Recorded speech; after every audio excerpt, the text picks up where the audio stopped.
Hey guys, it's Morgan. And Noah. We're from Resilience to Reform, so we are brother and sister, and we are going to start doing little happy hour, tea time chats with you. Noah doesn't have his happy hour drink. No, I gave it up.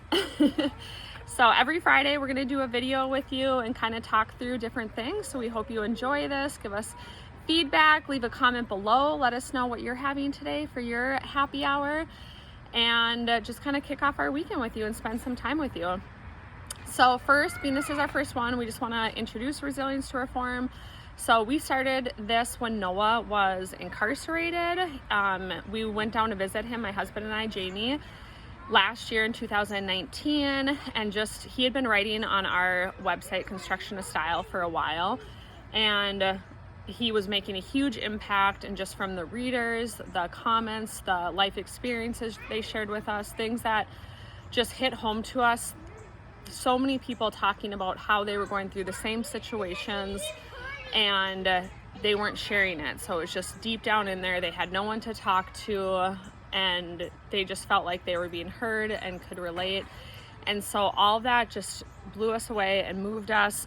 And so Noah just started feeling all these things, right? When you're in prison, about what we could be doing, bigger picture. Yep. And so we went to visit him one time, and he was like, pretty much talked about Resilience to Reform. And like, I think it was when Topher and when Jordan came, the time when the whole Construction to Style team came to visit. And you know, over the course of several months, I think it was at least 6, 7, 8 months that I was writing on Construction to Style, you know, I just, from the comments and everything that Morgan was sending in, I just felt like something was changing, and that there was this movement starting. And even the feedback I'd get from inside the prison with other inmates, I would hear about the difficulties they were having, about the struggles their families were having and were going through because of the same experiences that I was going through and the same experiences that I was talking about. And even the other inmates would show interest when I would share my letters, and I realized that there was something bigger here that needed its own platform in order for us to really dive into some of these issues that we all had to get to where we were. And so just a quick background story, you guys can head to our website to read about Noah. But he was incarcerated for 7 years, got sentenced to 10 years, 120 months in prison for running a drug conspiracy, and that's what ended him up there. And so he was just recently released a month ago. So we're gonna kind of kick it off with that, talk about the experiences now being out. So you've been out 4 weeks, right? Feels like a lot longer. It's yeah, on Wednesday or Thursday it would have been 4 weeks. So yeah, a little over. It's been about a month. Yeah. And so because of COVID, because of the rioting, all that, he's on home confinement, but he can't leave the house. Yep. So how does that feel? How's it going? You're living with mom. Living with our mom. So it doesn't feel a whole lot different. I mean, obviously you bring in the whole family aspect, and you have visitors. I mean, it's like having visiting so much more often, which for anyone who hasn't had any knowledge of prison life, visiting is by far the best part of prison. It is a 5 to 6 hour, 3 to 6 hour escape from your reality. So obviously it's a lot better. I love it. And just on that note too, while we're on it, so we do have a lot of readers that talk about they have loved ones, family incarcerated, or that are going to be incarcerated. So for you, what is the best thing that someone can do on an outside to support, show up, show their love for someone that's incarcerated? Absolutely. So a lot of inmates they feel like they're a burden already. So if you disagree with that, and they're sitting there telling you that they don't want you to come visit because they don't want you to have to travel across the country. They're worried about what if you got in a car accident coming to see them. They wouldn't be able to live with that. I mean, they'll tell you a whole bunch of stuff to try to get you to not come. But the reality is that they are just dying to see you and dying to have that human interaction, but they're just too proud to ask for it. Just like when you're in addiction, you're too proud to ask for help so many times. I've seen so many inmates that are just too proud to ask for their families to come see them. So if you have the financial resources to go see them, it's what makes the difference between having a hard time in prison and not. So, and then, which I've shared with you too, so we've also had some readers that have family incarcerated, and when they're talking to them or they go visit them, they don't know what to talk about, because they are having, like, their life is moving on, they're having fun with their kids, they're doing things, they're going on vacations, but they don't want to share that with them because they're already depressed in prison. So what is your feedback? Because I know I talked through this with you early on too, because I was like, does this annoy you? Does it bother you? Do you want me to share? So what's your perspective and thoughts, personally and from like your friends? Personally, it didn't bother me, but everybody's different. I can't speak for anyone else, but you don't know until you ask. Did you have friends in prison where it did bother them? Absolutely. I mean, the group I hung out with, not so much. But there are people who I did interact with. I mean, not my close group, but there are people who I interacted with that, they would complain about, oh, I called home and they're doing this and they're doing that, and poor me. I mean, it just comes down to self-pity. But I mean, well, what you had told me too, I remember that you said, tell them to just ask them. Just say, do you want me to share? If not, and hopefully it's communication. And just because something early on in their prison sentence bothers them, that doesn't mean they're not going to grow out of it. They could, because the first year's tough. Sometimes the first 2 years are tough. And everybody handles prison time differently. Some people adjust quickly and nothing bothers them right away. And some people, it takes years to adjust. But just because something bothers somebody early on in their prison sentence doesn't mean that that's going to continue to be the case throughout the entirety of their sentence. That's good. Okay, so back to, I have some questions written down here for you guys. So what's been the hardest adjustment now, being home and with the real world and life and whatever? Okay, one thing, work. Not being able to work. He was also supposed to be working with us at Construction Style when he was out, and we had everything lined up, and we were also financially ready to go, had workload ready to go, and then we found out that he can work with family, which was a huge bummer. It was a setback, but that's not the end of the world. And me not being able to work is also not the end of the world. I don't want to make it sound like I'm complaining because I got out of prison 4 months early. I mean, I'm blessed. I'm so fortunate to be sitting here today talking to you guys, because I should be sitting in prison still. And I'm thankful for that. So if anything I say it makes it sound like I'm not, then I apologize. But the biggest thing has been work, because a balanced lifestyle is so important, and part of that balance is work, because it brings this aspect or element of your life that has an additional fulfillment. You feel like you're doing your part, and with that removed, it's just a part of you still empty. That's good. Next one, so currently what are a couple things right now that you're working on overcoming, whether you're working on overcome it or something that you've already overcame? Just staying motivated is definitely one. So when you get cooped up, in prison, fitness was such a huge part of your life, and it was easy because I had my buddy Alonzo, one that I've talked about in my blogs before, and he's just a fitness beast. And he was just, if I didn't feel like doing something, he's on my butt and he's making me get up and let's go do it. And then once you get going, it's easy. But he's still incarcerated? Yep, he's still in there. So he's probably missing you, motivating him right there. But I'm sure he was the one motivating, so I'm sure I was only dragging him down, and he was nice enough to keep pushing me. So that was good. But sitting in this basement, it's easy to just get caught up in the technology. It's easy to get caught up in different things that distract you, whether it's listening to music, whether it's YouTube, whether it's whatever. I'll get sucked into some of these things that Melrose is watching, and my mom was just like, these things are so stupid. And then I get out and I'm like, what are you watching? And I'm like, oh, that's kind of funny.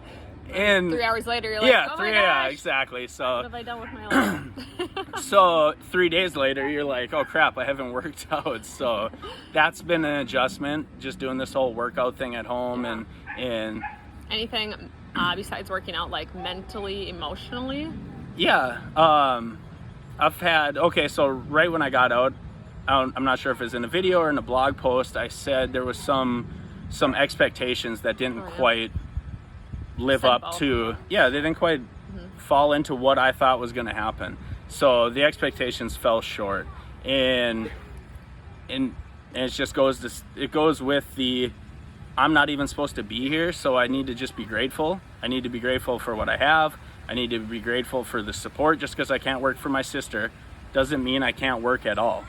So, and patience. And people are coming in, and people are offering to help us out and to give me employment. So just because I can't work for her doesn't mean there aren't people in her network that aren't willing to extend a hand. So that's been good. So patience, absolutely. Yeah, that's a good one. Yeah. So speaking of Melrose, so you have a 9-year-old daughter. Yep. And so you haven't been a part of her life. I mean, you have been, but from a distance for the last 7 years while you were incarcerated. So what has that transition been like? And maybe is there anything you guys are overcoming or learning or? So it's been amazing. It's also been tough. I'm not going to lie. I'm not going to say that it's just all been perfect. Comes right down with expectations again. So I was having problems over the last even week about, we're two different people is what I'm starting to figure out. Is Melrose, I think for the last 7 years, has been used to her space. Whether it's when she's with Dakota, whether it's when she's with mom, they're not always, grandma. Either her mom or grandma. I think they each give her space, and anyone who knows me personally, Noah's been in my bubble like 3 times today, and I'm like, you're in my bubble. I squatted down, and then she's like, can I help you? I'm like, yeah, you told me you're going to show me something. I'm like, sorry, did I get too close to you? And she's like, yeah, you're in my bubble. So, and if anybody who I was incarcerated with is going to get out and watch this, they're going to laugh because they're going to be like, yeah, that's Noah. I have people always say, 9 inches or something like that for personal space? I'd always say 3 to 6. So it's like a foot. Yeah, 3 to 6. Yeah. I think that's perfect. 3 inches. I know. That's, oh God. Yeah. Yeah. So her space. Yeah. So, her space is, So I've had this expectation that I'm out. Well, it's really just, I'm excited to see her, and I want to show her affection. I want to show her how much I love her and how much I missed her and how much I appreciate. Make up for lost time. That's what it always comes down to is we think we can make up for lost time, but we can't. But I need to adjust. And the crazy thing is I knew this before I came out. Yeah. They always say, as a dad coming out of prison, or even as a mom coming out of prison, your child has gotten along without you for so many years that it's up to you to figure out where you fit in. So even knowing that, and even taking that knowledge with me out here, it was still something I had to overcome. Right. And it took, actually the other day, I woke up early. I was going to start doing some stuff on resilience to reform, and a friend of mine reached out, and it was just one of those things, not a coincidence. Right.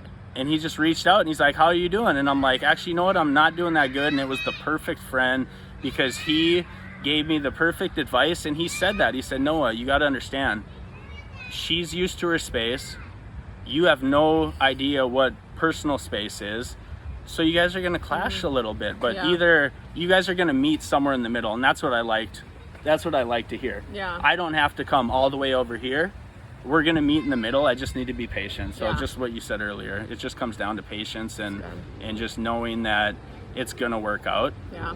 I just have to do my part. And if my part means be patient and back off a little bit, then I guess I got to back off a little bit. I like it. So and we actually got questions about this from some of you guys. just in regards to temptations. We had someone ask, has Noah been tempted at all yet when it comes to drugs and that lifestyle? And I was like, shame on me, because that never even crossed my mind. I never even asked him, because I just assumed like he's just like solid. Yeah, like he's good and like whatever. So then I came over one day and I asked him, I was like, have you had any temptations lately? And what did you say? Day two was okay, so you always hear, I've heard so many stories, like, I went for a walk day one out of prison and I found a loaded meth pipe just sitting out on the ground in some parking lot, and they're looking around like, okay, is this a test? Am I being recorded? Am I under investigation? Nothing like that has happened. I haven't had an old acquaintance show up and say, let's go get high, or hey, meet me out back, let's smoke something. That hasn't been the case. But as an addict in recovery, it's not an everyday part of your life. For some it is, but for me, it's anytime I'm struggling, anytime I'm just in self-doubt and just loathing and feeling sorry for myself and poor me. And Mike used to always say, pour me another, and because his thing was alcohol, but that's it. Like as soon as it starts going up here and you start feeling sorry for yourself and the pity wagon shows up, then that's when you start thinking about use. So then what have you been doing to be like, music's been a big one. Yeah, relapsed with drugs, have you? No. Since you went out? No. I was like, I haven't even asked that. No. Mom, luckily my mom's house is dry, so alcohol would probably be the easiest one to go to, but there's none around, and even if there was, I don't think it would have came to that. But it's just a reminder that even no matter how far in recovery you are, how strong you think you are, there's still that temptation that's going to show up in the less you have around and the less people and options you have to give into that temptation. And influence is huge. I mean, I heard it's like 9 months is about that key time where if people come out thinking I'm not going to drink or do drugs, about that 9-month mark is when they usually start giving into doing a little alcohol or drinking a little bit. Yeah, that's good. And I didn't have this on here in our notes, but it just hit me. So one of the comments that we had from one of you guys was to talk about, what's the word? I had to Google it. I didn't even know what it was. Reparations? Reparations. Okay. Yeah, so maybe talk a little bit about that and what you've been doing. Yep. And suggestions for some of you if you guys are kind of going down the same path, or even for me, I'm like hearing what Noah said and what he's about to say reminded me just like little things I've done in my life to make it right. Yeah, a lot of people connect reparations to, things that have happened to people of color in the years, and a lot of people also connect it with money, but it's not just money. It's really about just making it right and making amends. So somebody who's in recovery, that's step 9 of most 12-step programs, is actually going to some of these people that you've wronged and making amends. So obviously the system has to change in order to make amends for what's going on right now. And part of that system is the prison system and the judicial system. And if nothing changes, then it's never going to be made right. Now, whether that needs to be money or whether that needs to be laws, I mean, that's up to people above our pay grade. That's for sure. But we're here to support that, and that's what Resilience to Reform is for. It's mainly for mental health, but it goes so much deeper than that. I mean, we're a resource for everybody that reads this, and mental health reaches into so many people's lives. Yeah. And it's just, a lot of people don't think it does until they start talking about it. And that's, Bridget, who's on our team, talks about that. She's like, mental health is just as, if not important than physical health. Like, we go to the gym every day for our physical health. We should be doing stuff every day for our mental health. And that's something we're going to be expanding more on. Resilience to Reform. This isn't just going to be a prison website talking about inmate story and prison reform, but we're also going to be diving deep into a lot of different resources, and one of that is going to be with mental health and different stuff like that. And so we're going to end with, you can check out, okay buddy, okay, there's water up there. Kids are playing in the background.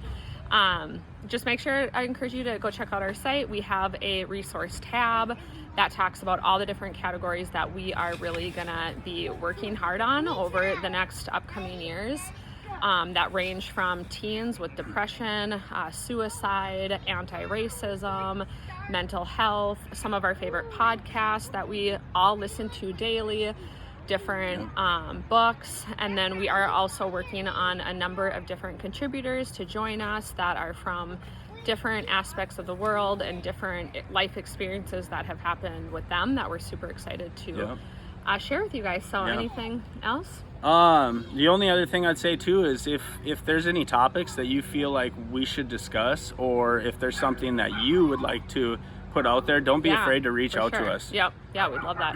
So it's resilience2reform@gmail.com. Yep. So awesome. Reach out to us, and we'd love to give you an opportunity to put your voice on our on our voice site. to be heard. That's what Resilience to Reform is about. That's right. So have a great weekend. Yep. Cheers. See And you we'll next chat Friday. with you next Friday.